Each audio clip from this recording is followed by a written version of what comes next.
madre. Un telegramma. Dal Vaticano. If I made you the first woman ever to lead an overseas mission, the whole world would look to you as proof of what woman can or cannot accomplish.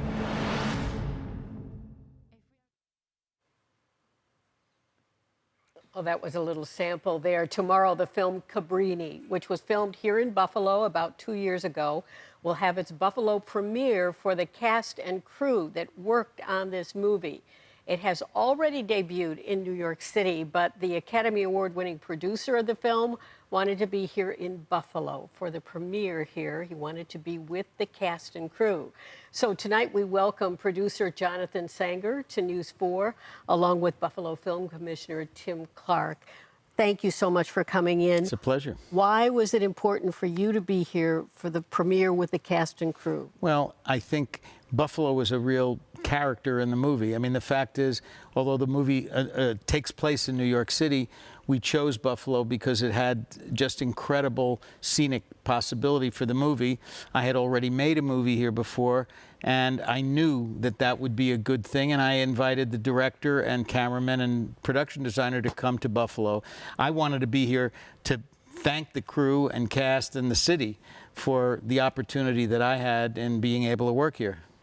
What will folks from Buffalo see in this movie that they'll recognize? Well, I think people from Buffalo will recognize most everything in the movie. I mean, they'll see buildings that they know, they'll see streets that they know, they'll see you know, people that they know as well. I think because we had 3,000 extras almost, and they were dressed in period costumes around the turn of the century, and they were all from Buffalo. Most of the crew, a great heavy proportion of the crew came from Buffalo.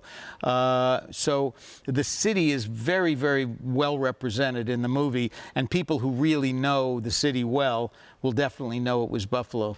You echo that, Tim? Oh, do I echo it ever? Yeah, we're very grateful to Jonathan and his producing partner, MJ, Mike Jones. They came to Buffalo with Marshall and just saw the value here. They saw the architectural treasures that we all know so well, and keep coming back. These period movies are really becoming our specialty. And you talk about that a lot, about the architecture Right. here, and I note that you did film Marshall here, so you must have had a good experience. No, Marshall was a great experience. We had a wonderful experience. But one thing about Buffalo is that you have every style of architecture from the early part of the century, of the last century, to the present. And when we did Marshall, we were looking for a city that could have 1942. You know, it looked like the early 40s. For Cabrini, we had to create the 1900s, early 1900s. One of the biggest things and the hardest things to do is create poor areas, and that was not, I mean, you can't find them in most cities because they're torn down, especially if they're old historical places. So the modern, I mean, excuse me, the richer areas exist. So you have all these wonderful mansions along Delaware Avenue that could play for any mansion from the turn of the century. But finding 5 Points, New York, was the hardest part. And what I did know about Buffalo was that there were a lot of old abandoned factories, brick factories, that you could actually put new fronts on and build alleyways and streets.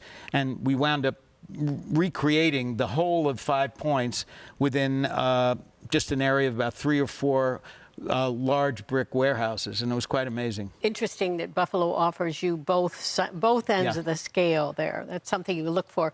Something else that Buffalo offers, and maybe you can speak to this, is the talent, the crew, the people to put these together. I'll tell you something. It was interesting. When we came to do Marshall, one of the biggest things was we were able to find, through Tim and his office, who are, I would say, the most outstanding film office in the country. There's nobody better than these guys. Is that because he's sitting right next to you? No, it's not because he's sitting. I'll give you that $50. No. This is I'm just saying that anytime I need something and I want to do something in a film, I will call Tim, and he'll tell me how I can do it in Buffalo, whether I can do it in this region in Erie County.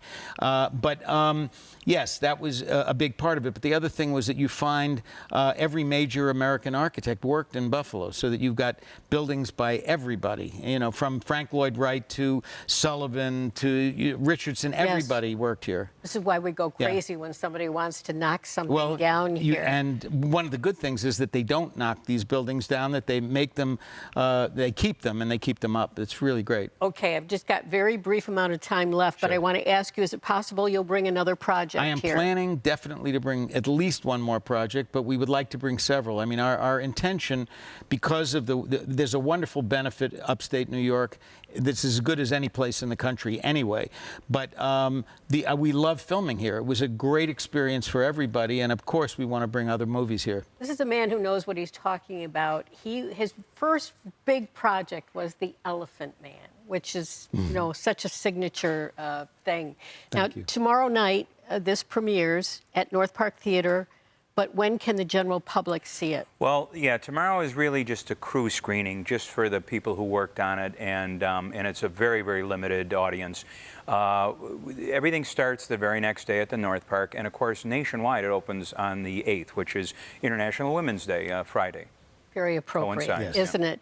Jonathan, thank you so much for being here. We wish you well with the project. Thank you. Tim, thank you for coming in. Thank you for having us, yeah.